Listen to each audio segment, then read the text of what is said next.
All right, everyone. Welcome back to another episode. Today we have Donnie Vincent with us. So welcome to the show, man. Yeah, thanks, man. I appreciate it. It's an honor to have to get a chit chat with you, and yeah, looking forward to it. Me too, man. Thank you for coming on. So if you can just start us off a little bit more about you and what you do. I'm mostly known for, being a writer, being a hunter, conservationist, biologist. I have a very uncommon path in what most people would consider a work path. And educated as a biologist, worked for a little while as a field research biologist for the U.S. Fish and Wildlife Service and the University of Minnesota, and then I've always had an intrinsic and absolute love for wildlife, and I've always had a really deep passion for hunting and supplying my own food and just engaging in wildlife. To me, hunting was a way that I could always get closer to wildlife. It seems counterintuitive, but nothing gets you closer than actually engaging in that kind of predator prey relationship. 100%. So I like to start, especially in your case too, is it's cool. It'll be really cool to hear kind of how you landed or ended up on this path. So when you were younger, meaning like middle school-ish, high school, and you were kind of thinking about your life later on, I guess to where you are now, did you foresee it being anything like this at all or not at all? Zero, nothing at all. The only thing that I knew, I didn't even know. I talk to kids now and hear, hey, I want to be a doctor, I want to be a nurse, I want to be a fireman. I never had any of those thoughts. Zero. I just wanted to be around wildlife. I wasn't even thinking about a job trajectory that would get me around wildlife. I was just kind of taking every moment of my life as it came and doing what it is that I loved and celebrated. And I spent as much time as I could either reading about wildlife and hunting or being out in the woods, even if it's in a small woodlot looking for whatever it was, snakes, frogs, turtles, whatever. So was that like natural or can you pinpoint where that kind of like love for wildlife actually came from? Well, I definitely have some people. I don't necessarily come from a hunting family, although my father kind of housed the kid of a hunter. We had always had guns in the house. He always went over gun safety. They were always in a cabinet. They were locked. When they came out of the cabinet, it was a special circumstance. He didn't hunt a lot himself, but he kind of still had this. He was in the Navy, so he had some of his service weapons. He had some hunting weapons, and then my father, thank God, he had a really fantastic book collection, and there were books on war and books on wildlife and books on hunting, fishing, camping, survival, and I would just pour through those books. So I Mm, mean, I do think it is kind of this natural progression. But I did an interview with National Geographic a few years ago, and the lady asked me why it is that I was a hunter several years ago, and I was shocked at how difficult it was for me to answer because I really couldn't. I could give her symptoms of why, sunsets and sunrises, and I love providing for myself, but really I couldn't nail it down. And then, I started thinking about us as hunters and gatherers and it living in our DNA, and literally that's how we have evolved as a species. And then it started to make a lot more sense as to why it was so innate for me. gotcha. So there was some things there, but it was actually very natural. It And was. yeah, that's really cool. Interesting. Um, okay. And then so I mean that must have been somewhat, I don't know if I would call it difficult, but like to see all your, I guess your friend group and stuff all kind of figuring out their career path. And then you're I don't want to use the word stumble, but you're like kind of going in this complete other direction. Was there any doubt at all, or you were just like, yo, this is who I am, like this is where I'm going? Yeah, so I was definitely stumbling, and I wasn't a very successful student in high school. I actually started to do really well towards the end because I had this realization in maybe 11th grade of, oh my word, this is over in 2 years. And with the family that I grew up in, you're out on your, like, the moment you get that graduation, like, good luck, chief. And and so Yeah. for me, I just wanted to be around. So I ended up getting a 2-year degree in just kind of a bioscience degree, so I could work in maybe like vet clinics or maybe a human hospital or something like that. Because I always like being around kind of that energy of helping animals, as well as oddly as it is to hear. And then a friend of mine came home one day and handed me a brochure to the University of Minnesota College of Natural Resources, and there was a moose on the cover of the brochure. And she said, I don't know if there's something in here for you or not, but I saw this brochure today and I thought you'd love to read this. And so I ended up going to college and becoming a wildlife biologist. And that was the next. And again, I was just taking it one little chunk at a time. I didn't know that I wanted to work as a biologist. In fact, the first day that I was in school, one of my professors said, look to your left and look to your right. The person sitting next to you is likely to never work as a biologist. So if you think you're here to save the African lion or to work on tigers, you're probably not. And I just looked Wow. around and I was like, I really don't care. I'm Yeah. taking the next day as it comes. Yeah, you know what? I think that's so important, man. I think a lot of times that's what stops people is they actually think too. It's good to plan, right? But and to think Mhm. about your future, but if you think too far out, it can get overwhelming and then you're just like stagnant. You don't do anything, right? Yeah. So, yeah, one day at a time there. Um so okay, what are your thoughts? I just thought about this when you said that, right? With the veterinarian and then being a hunter. Like to me, I actually get it, but I could see how a lot of other people wouldn't get it, right? Especially Hmm. like the people that are, let's say, like vegetarians and they're like hardcore, like against killing animals. Like, I guess the question is kind of macro level, like, what are your overall thoughts on that? Like, because to me, it's just like, dude, it's a part of it. It's like, it's a cycle. It's just the way that things are. And I don't, Hmm. we are supposed to be eating meat. Like when I go on like carnivore diet is when I feel the best. Hmm. Maybe add a little fruit in there and stuff, but Of I course. and we actually, so my parents, even though we're in Miami most of the time, I grew up in Pennsylvania, like near some farmland. So we would buy oh, what the heck is it? I think it's an elk or Yeah. I think it was an elk. Probably Yeah. elk or bison. Yeah, I think it's elk, and they would just buy one basically per year, and the shit would last us the whole year, dude. Yeah. Like, Oh, yeah, for so sure. I don't know. What are your overall thoughts on somebody that So, would say that? Like, how could you be a vet and also kill animals hunting? Like, yeah, I'll give you a for instance. I have went, this is just a for instance, but I have went on three different hunts in my life, four different hunts in my life, where I ended up saving the species of which I was going to hunt. Now, that might be a little bit confusing, but I did a hunt a few years ago in Alaska. The film of ours is entitled Winds of Adak. And I was hunting caribou on this remote island, 1,300 miles east of Anchorage. And I was on my way to hunt caribou, and I found another young bull, totally ensnared in a ball of fisherman's rope, of a net rope that was, had washed up on the beach, and he was choking himself to death actually.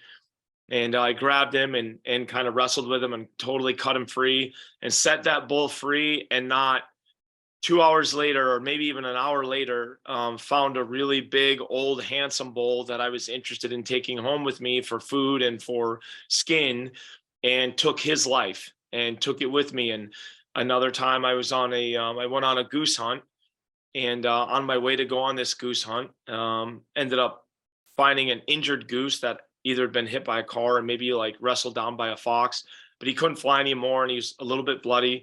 So instead of going goose hunting, I chased him, pulled my truck over, chased him through a field for a half a mile, which shocking how fast he could run, and ended up catching him and then canceling my goose hunt and driving him to the next state over and brought him to a wildlife rehabilitation where he got rehabilitated and then reintroduced. I think he was introduced to a zoo.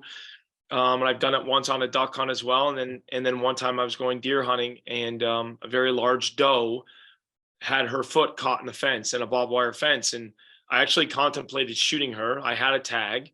She was big, healthy, mature. She's a gorgeous animal, would have been fantastic food.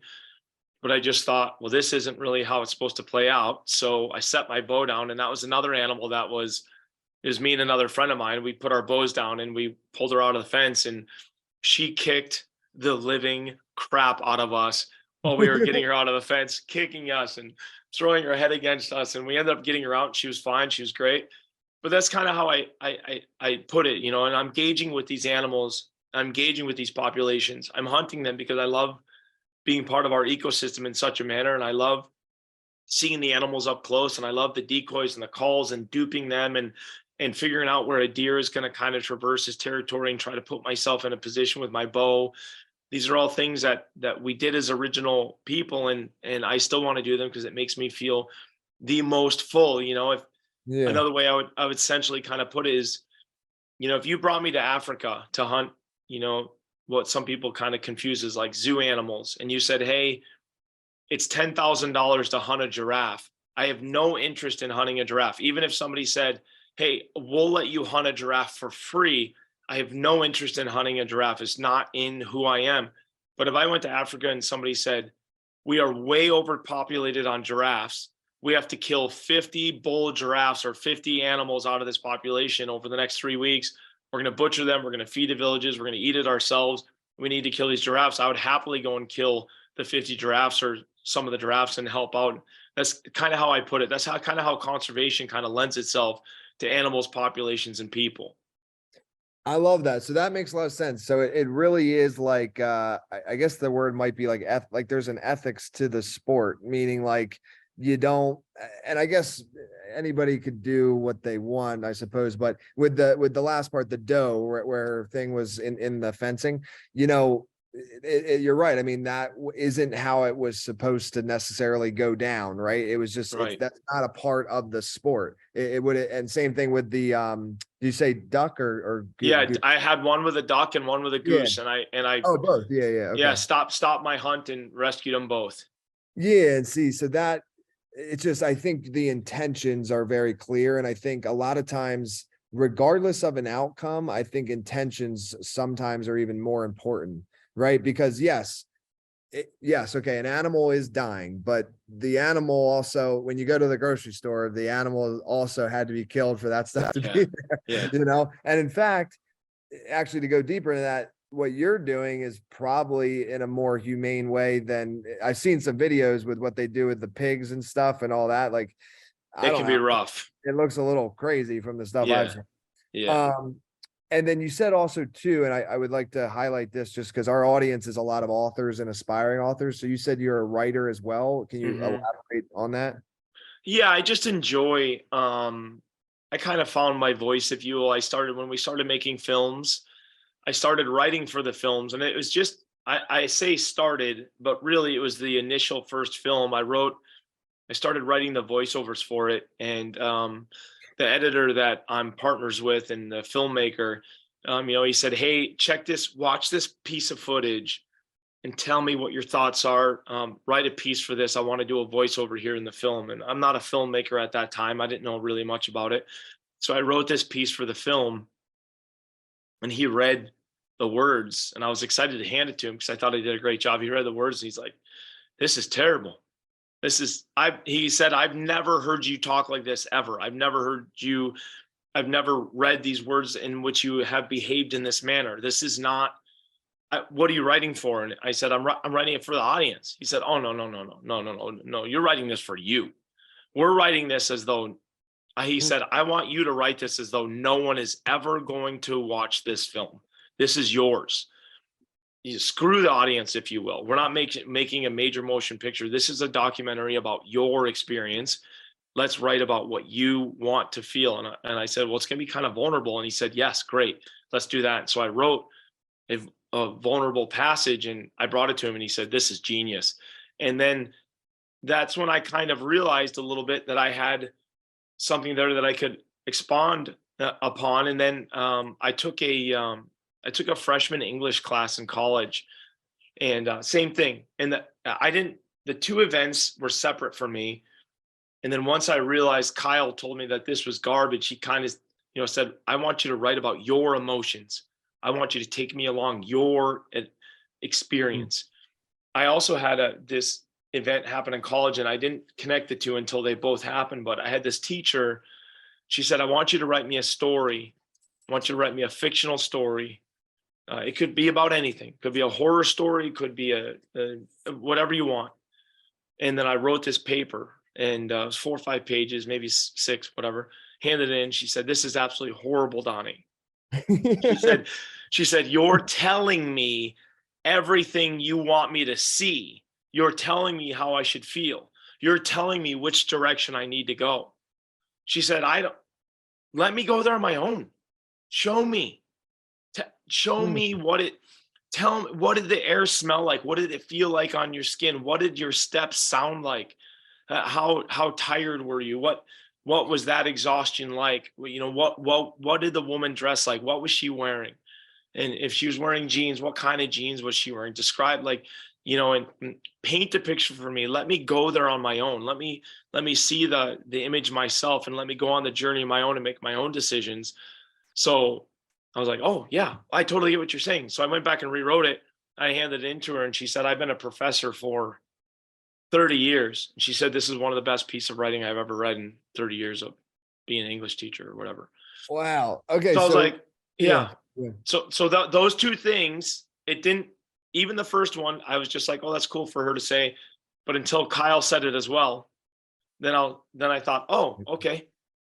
So if you were to give advice to, because like, I think, I'm blanking on his name. There's a famous author, and what he says, he's like, write as you would speak, right? Because a lot of times I think what happens is when people are writing, they're like, there's a lot of different things going on, but one thing is they're like trying to sound smart or something, right? So they'll like write in Yeah. a certain way, but in reality, you would really want to just write as if you're talking to somebody, because Yeah. that's how it will be then interpreted in somebody's mind when they're reading it, and that's what will get them to connect with the piece of work. So would that ultimately be your advice, is just like kind of write authentically as you would speak or who you are? That's exactly what I would say is, and I hate the word authentic. I love it, but I Yeah. hate the word because everyone Yeah, uses it. I know. But that's really, I agree. people asking me all the time, they say, how do I get to do a job like you do? And I say, you don't. You just get to be you. And if you're you for real, people will latch on. I don't care what you are, what you do. If you are you for real, people will be interested in it. And if you write with sincerity and honesty, and you're authentic in how you convey your ideas, people will glom onto it. The other thing that I would say is, I took a photography class, and this professor, he taught me this. He said, no matter what, and I love things that are simply one way. I Yeah.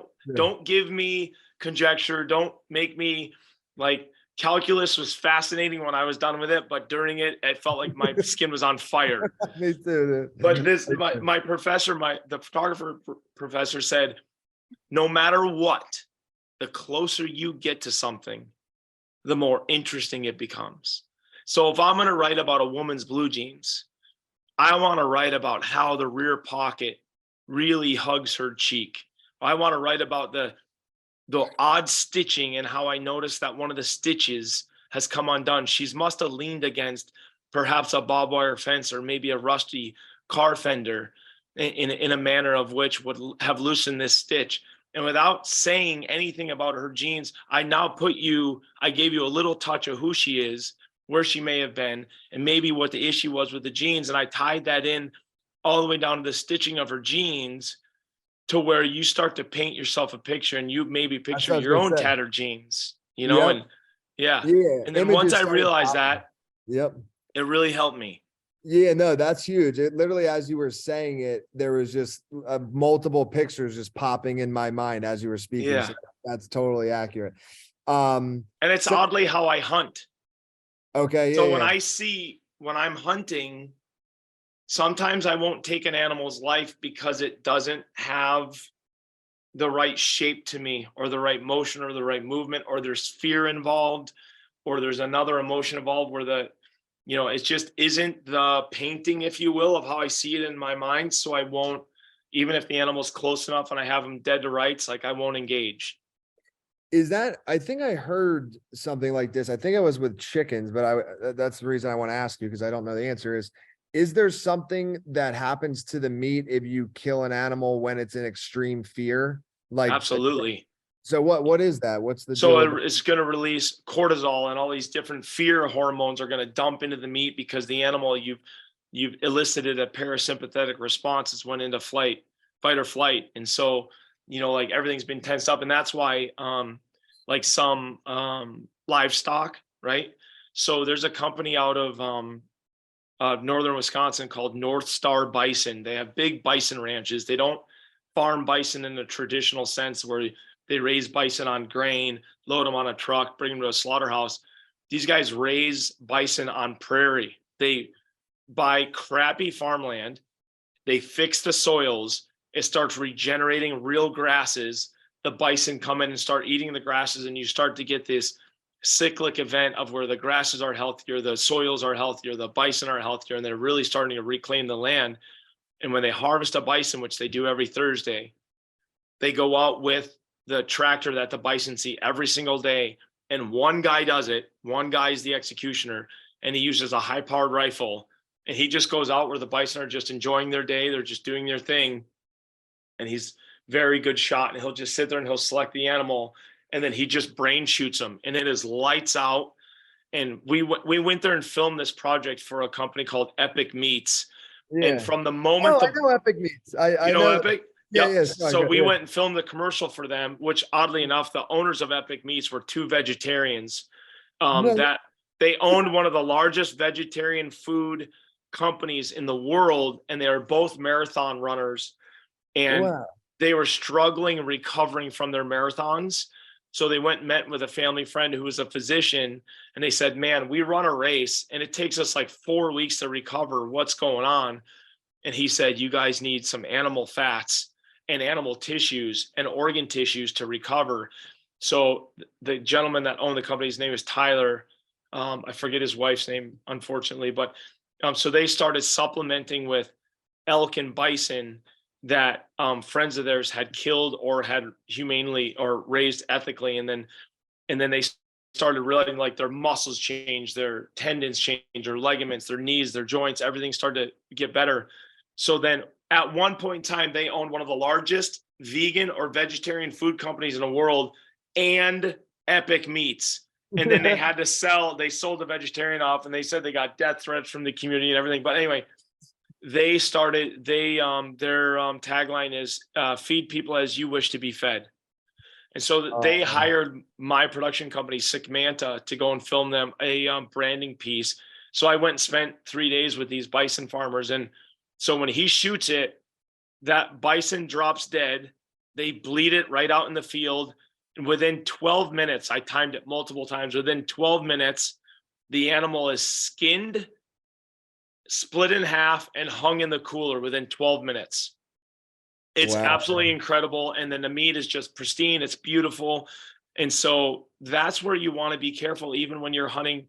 I do mostly bow hunting, and an arrow is basically a projectile with a tipped with what you would call like almost like a scalpel, right? A broadhead. The arrow goes through the deer. The deer has almost no idea what happened.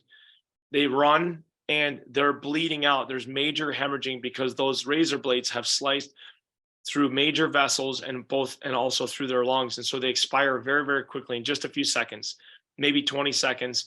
And they don't even really go into fight or flight. Many times I've shot a deer and had him bound twice because he heard something and he's looking around and then he just falls over dead. Or I even filmed one time where he went back to eating. I shot him, he bounded twice, he looked around, he went to bend over to start eating again, and he just fell over dead. Whereas a rifle, a bullet kills by massive shock. So more often than not, you can still kill animals very humanely with a bullet and their meat still tastes fantastic, but the animal definitely knows that it's been shot. Right? There's a lot of shock, there's a lot of trauma, a lot of tearing. It still is very swift, but it's a much larger event than shooting an animal with an arrow. That's so interesting. So is it also like, does the meat actually taste different too? Like it actually tastes different, or is it more like it's just kind of bad hormones that you don't want to take in? Yeah, I mean, definitely if you're looking for pristine meat, you can definitely, I mean, if we did a blind taste test, I'm not telling you that I'd be able to tell, but the long and short of it is there are people that can tell, and this is kind of one of those things where maybe you can tell, maybe you can't, but we don't want these hormones in the meat anyway. We don't want the animal to experience this at its death. We as human beings, all we do is take. The farmer takes, the rancher takes, the hunter takes, the vegan takes, the vegetarian takes, the city guy takes, the country guy takes. All we do is look at how we can use this earth for ourselves. And it's really odd because if we turn those factors around, which I try to do as much as possible in my life. And you start asking the questions, what's best for the earth, right? What is best for, and you start asking these questions, you start getting very different answers than when you start asking what is best for me. Um, So yeah, I just read, have you ever read Sand County Almanac by Aldo Leopold? no, I don't think I Oh, have.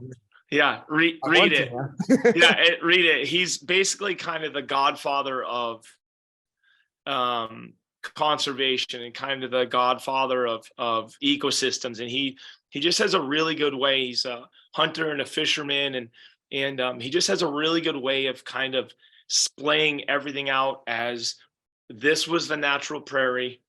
This is what we did to it as, and when we came in to create farmland, this is what we did when we um, put road systems in. And this, he just kind of really relates everything to, when we stopped wildfires, this is how it started to affect the prairie. But he has a very eloquent, he has the most poetic, eloquent way of kind of spelling that, should the farmer see his crops coming in, he doesn't care where his grasses went. Should he see his soybeans growing, he doesn't care about the prairie that exists along his fence because they're weeds, right? And he just has a Yeah. very poetic way of spelling it out. But Aldo Leopold's Sand County Almanac, it's probably um, the best ecology book in the world, honestly, and to kind of indicate the relationships and between man and the wild. I actually have it laying right here. Oh, nice. Yep, a Sand Dude, County that's Almanac awesome. by Aldo Leopold. Yep, he's just an amazing man. But yeah, so we just kind of always, and we're all guilty of this. No one is not guilty of this. The man that drives the souped up pickup truck, to the person that drives the Tesla, to the vegan, to the hunter, to the farmer, to the rancher, doesn't matter. We all are taking, which makes me kind of chuckle and cringe when we all argue amongst ourselves as though one of us is using more than the other, which is a ridiculous notion. Yeah, what do you, because I mean, I watch a lot of Rogan, and one of the things, and he's interviewed like vegans that are very against meat eaters, and then meat eaters that I wouldn't say they're like against eating plants and vegetables and stuff, but they think it's healthier to eat meat. And Yeah. one of the things is when you look at it, like, and yes, they're different, I guess, but in some respect, they're both living, right? So the argument that the vegan makes, like, you're killing things, it's like, well, the plant is alive in some respect. I mean, so that argument doesn't really work. No, and growing that plant takes a great bit of biodiversity out of the field, right? I mean, if a vegan were to walk behind a tractor, they would never want to eat another vegetable. There's snakes that are cut in half. There are mice that are cut in half. There are owls that get run over. And here in Wisconsin, occasionally deer will get killed. A sow black bears with her cubs will get run over by tractors and killed in fields. And there's a lot of bycatch that comes from farming, from row crop farming. Oh, yes. I didn't even think about that. So even just like the kind of side things that occur by, farming Yeah. vegetables and stuff. So And then I it hadn't- totally destroys our soils, right? Our biome. And people don't realize that. People want to talk about elephants and blue whales and zebras and these megalofauna animals, but it all starts with microbes in the soil. And this biome, if you were to take a slice of the pie and you were to look at the soils and the biomes and the roots and the natural plants and then the insects that come off of that, and then the birds with the insects and reptiles, and you start to look at the whole thing up to megalofauna, there's a whole system. And once that tractor comes through and starts turning that soil, well, those plants use that nitrogen and phosphorus and different elements to grow itself, along with the power of the sun, of course. But then those goods are out of that soil, and we're not replenishing it. We're not turning those plants back into the soil to be detritus material. We're removing those plants, so then we're dumping chemicals in to replace what that soil did. I mean, it's a one-way street. It really is. What is your, and just curious, like, what is your kind of diet, or what do you only eat meat, or do you kind of, what is it? Just curious. I basically kind of eat, I don't know how you want to indicate it. Mostly I eat meat, but like an individual meal for me would be, on an apple, a big pile of moose meat, and then I might eat a sliced up cucumber with some blue cheese sprinkled on it or something like that. And so like that would be a typical meal for me. And lots of meat, lots of protein. I'm a 190-pound guy. That is, I'm a pretty lean guy for 190 pounds, and I eat a lot of lean meat. I try to keep my protein at about 200 grams a day, and I'm the type of person that measures out all my food, and then I eat. Well, Um, it was disheartening to me to figure out.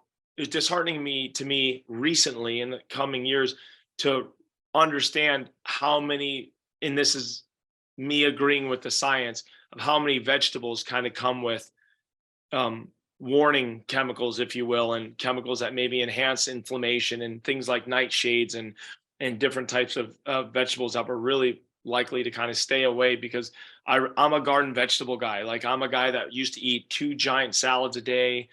I mean, yeah. giant salads a day, and then lots of fresh garden vegetables, lots of fresh fruit, lots of berries, strawberries, blueberries, blackberries, lots of apples, and then meat. That's basically my diet. But I've actually cut back on vegetables just because of some of the things that I've read about different vegetables causing inflammation and some irritable situations in the gut. Yeah, I've heard about that, and I think that's kind of why, and I don't know about the long term, but at least in the short term, when you are carnivore, I feel so much better when I'm just eating meat, dude. Like, and especially there's probably a difference too. Like I've noticed since I've been traveling, like down here in Colombia, the meat, it's so good. It just, me and my brother were talking about it, just agrees with us so much better. Everything's just like no inflammation, dude. And we both have like super sensitive stomachs. Like we Hmm. can't gluten or any of that shit. So if Yep. we know if we ate something that wasn't right because our fucking Yeah. whole stomach is in flames, like it's Yeah. terrible.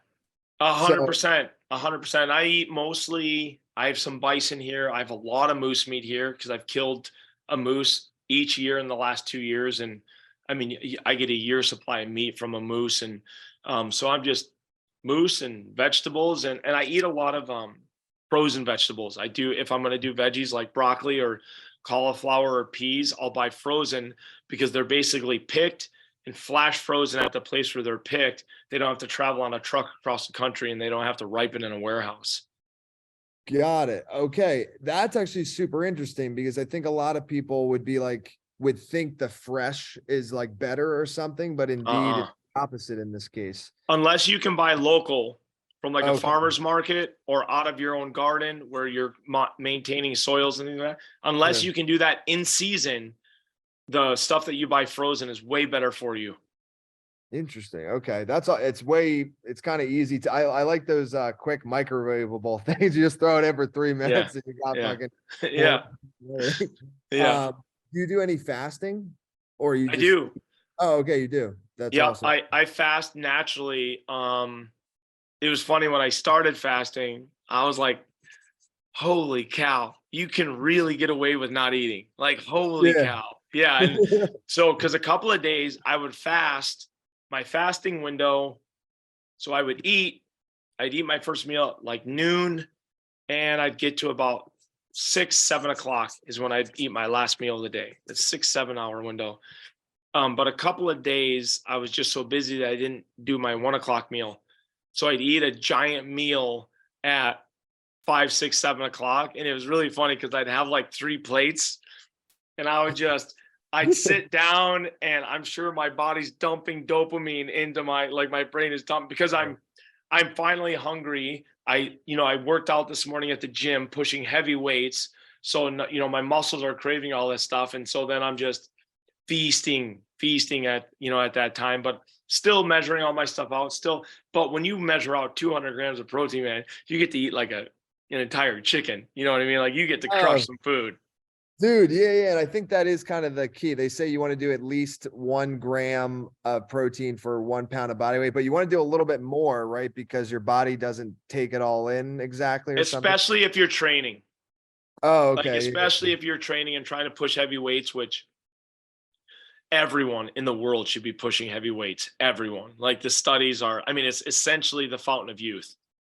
Dude, okay. I want to tell you about this thing. I don't know if you've heard it. Have you ever heard of the X3 bar? You ever No. heard? All right. Mm-mm. So this is one of my clients. His name's Dr. John J. Queish. He came up with, and I'm just, it goes with what you're saying. It's very interesting. So it's called this X3 bar. And what it does, it's a bar with these bands. And apparently it allows you to like do much more like force and weight than Oh, like weights actually would allow you to I'm gonna accomplish. write this down. Dude, it's wild. And literally the protocol is you only work out for 10 minutes a day, Yeah. 6 times a week, but your muscle growth is insane because you are literally only doing one set of each muscle group every other day. So it's like 4 sets per day, and it's like push exercises and then pull, right? So you do like chest, thighs, all that, but you only do one set of each till failure. Right. And failure is like literally the last rep is like getting an inch that, like that's a set or that's a rep. So, and dude, it works. And it's like, so I thought about it, like there's so many people that go to the gym for multiple, and look, I think it feels good. So keep doing it if that's what you want to do. But as far as building muscle goes, the idea that you would spend 2 hours in the gym and do like more reps or something, that is not how it's actually built. No. There's something that happens that like if you just go to failure once on a group, it just the stimulus is nuts and you grow muscle like no other, dude. So either way, it just seems too good to be true because it's only 10 minutes a day, but the shit works. So and I was with a buddy of mine one time, and he's a hyper workout freak, and we were hunting someplace remote, and we were in Alaska, and we were in a hotel room getting ready to fly out, and he's like, let's do a workout. And I said, I don't want to, because we were about to go do a very difficult hunt. And he goes, come on, let's do a workout. And I go, I don't want to. And he's harassing me. So finally he goes, let's do he goes, 10 minutes. I said, this is just dumb. This is so dumb that you want me to work out for 10 minutes. So he finally convinced me. He's a fitness phenom. So he set his timer. We worked out for 10 minutes. My ass was kicked. Like I was shocked at because there was no rest, right? We went for 10 minutes. Like we went from push-ups to this. We did it all in our hotel room. But so to your point, I'm in the gym 3 days a week, and I'm in the gym no longer than 1 hour. Mm-hmm. And I do legs because I hate doing legs, but to me, they're the most important thing for what we do.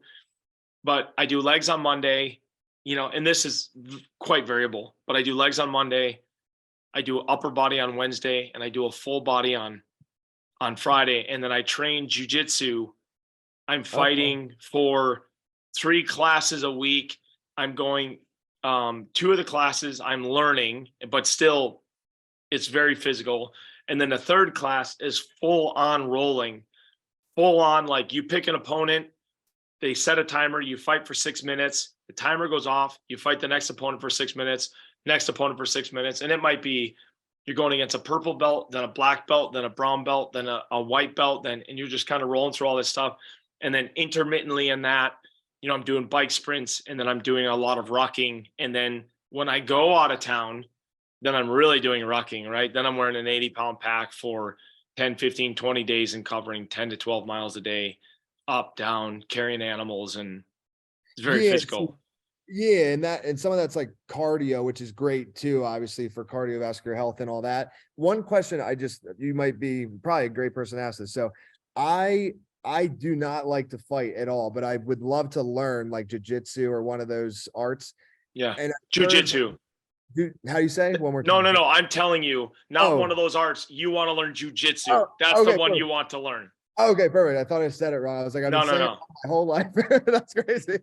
Okay. So my question is like, as somebody who truly does not enjoy any sort of like fighting or any of that, I've heard in other interviews, and it's probably been with Lex Friedman and Rogan. I can't recall the exact ones, but that it's more of like a mind art. Like it's not so much like, it's not like beating, it's very thoughtful. So in that way, I would like it. So it's very calculated. Okay. Yeah. Very much like chess. It's very much a challenge. It appears as though you're fighting somebody because you have an opponent, but it's very much, in my opinion, of what I've experienced, it's very much a battle within yourself. And so it's been life-changing for me. I regret, I'm 48. and I started when I was 47. I regret that I didn't start when I was 10, because it would have absolutely changed the trajectory of my life. And I've had a good trajectory, but I would have been a much healthier young man, mind, body, spirit. I would have walked quite a bit taller, in which, in my opinion, I probably would have walked quite a bit further and gotten further, even further in my life. And you get really comfortable. At least I do. And I do very well managing my fear. It's one of the biggest things about my career that I'm able to I'm able to be really close to large keystone predators like grizzly bears and stuff, and I can harness that fear and crossing icy cliffs and getting in small airplanes in bad weather, and I understand the finality of what I'm doing. And Yeah. so I'm very comfortable in those uncomfortable positions, and my mind is very open to be the weaker one in the fight, and my mind is very open to suffer and fail. And so in doing that, um man, my mind and body is changing so much, Uh, yeah. I gotta and do then it. when somebody is really choking you and they're leaning on you, and they're not only are they choking you, they're pushing against your skull, and they're constricting it on you, and your mind is solving, like, how can I stop this? Yeah. And you can stop it immediately by tapping or saying tap, but how can I solve this problem? And it is amazing how sometimes you get down to where, I'm not going to say the lights are going to go out, but let's just pretend the lights are going to go out, and the lights are going to go out.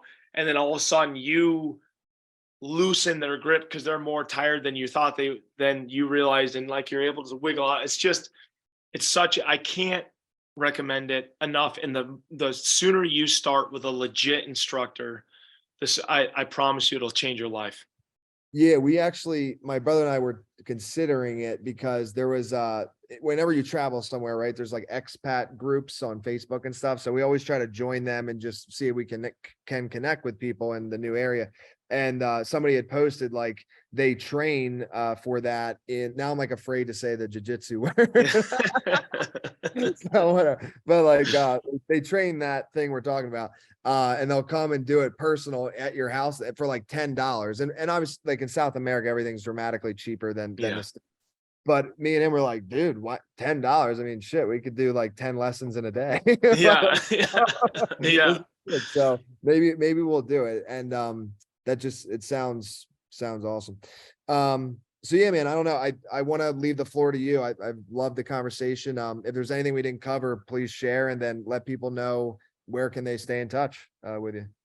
Yeah, so we have Donnie Vincent, Donnie, Donnie, DonnieVincent.com. And then you can find me on Instagram, Donnie_Vincent. And now we keep cranking on our commercial work that we do with our partners, and then also working on our films. So doing our documentaries. And so that's just growing Sick Manta.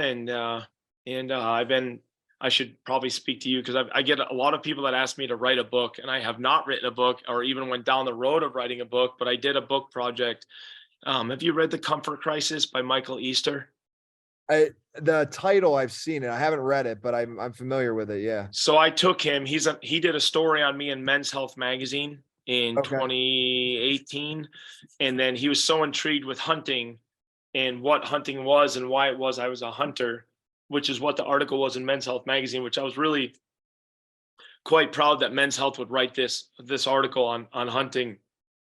But I took him up to the Arctic Circle for 30 some days, and I really pushed him to the limit. And he came with me, and he killed a caribou, and I had him skin it out, and we carried it back to camp. And he wrote a book called The Comfort Crisis, and it is a very, very good book on how we as human beings are destroying our minds and our bodies by always seeking out the most comfortable scenarios. Whereas if we put ourselves in areas of cold and areas that generate fear and areas of no cell phones, no computers, our creativity goes through the roof. Our musculature goes through the roof. Like, they were taking groups of 80-year-olds and taking them and doing weight training and spending time outside and almost completely stopping their cellular decay, like truly the fountain of youth.